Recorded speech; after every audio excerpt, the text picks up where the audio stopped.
There's a quiet truth most people never stop to question. Not everyone is meant to feel energized by crowds. And if you're someone who instinctively avoids them, it doesn't mean something is wrong with you. In fact, it often means your mind is wired differently, more selectively, more deeply, and more intentionally. While the world celebrates loudness, visibility, and constant social stimulation, your nervous system may be quietly choosing something far more valuable: clarity, control, and inner stability.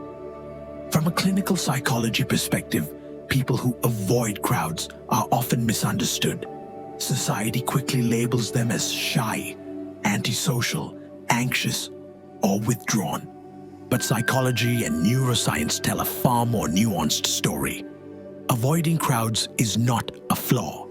It is frequently a sign of heightened sensitivity to stimuli, advanced self-regulation, and a brain that processes information more deeply than average. Let's start with the brain. Crowded environments bombard the nervous system with noise, movement, facial expressions, social signals, and unpredictability. For some brains, especially those with higher sensory processing sensitivity, this overloads the amygdala, the brain's threat detection system. When that happens, the body releases stress hormones like cortisol and adrenaline. You may not consciously feel fear, but your body enters a state of subtle alertness. Over time, people with self-awareness learn to avoid situations that unnecessarily drain their mental energy. That avoidance is not weakness, it's adaptive intelligence. Many people who avoid crowds score higher in introspection and internal processing. Their brains prioritize depth over breadth.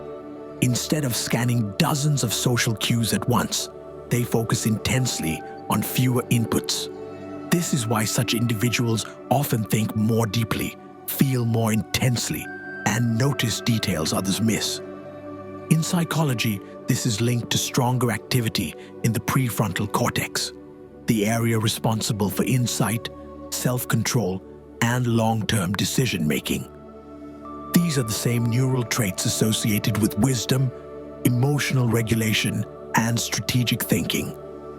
There is also a strong connection between crowd avoidance and autonomy. People who feel comfortable being alone tend to have a more stable sense of self. They don't rely heavily on external validation to regulate their emotions. From a psychiatric viewpoint, this reflects internal locus of control, the belief that your emotional state and life direction come primarily from your own choices, not from social approval. That mindset is strongly correlated with long-term success, resilience, and psychological well-being. Another hidden trait is emotional efficiency. Crowds often involve surface-level interactions, unspoken competition, comparison, and social performance.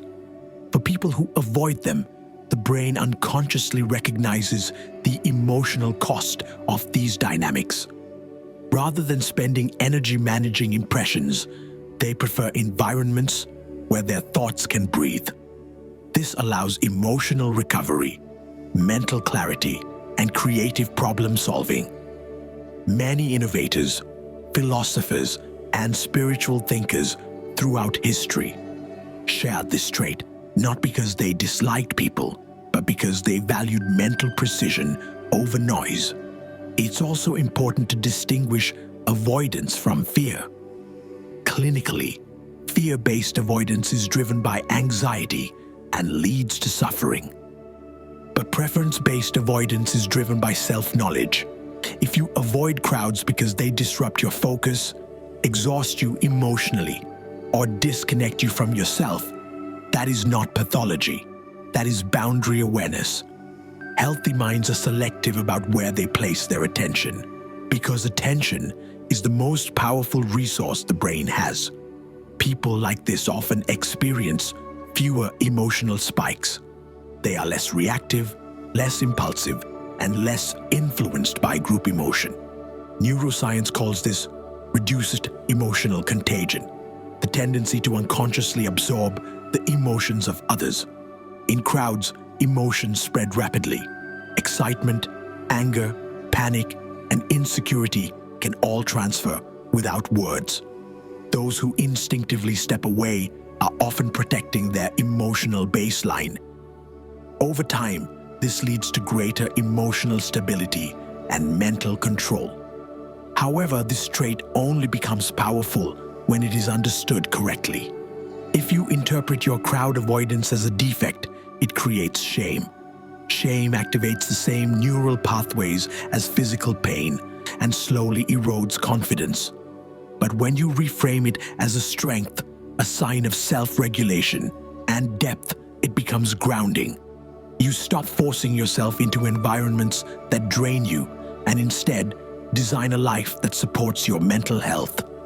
This doesn't mean isolating yourself or avoiding all social connection. Humans are social beings. The key difference is intentionality. People with this psychological profile thrive in meaningful one-on-one conversations, purpose-driven gatherings, or calm environments where authenticity is possible. They don't need constant stimulation to feel alive. Their fulfillment comes from alignment, not attention.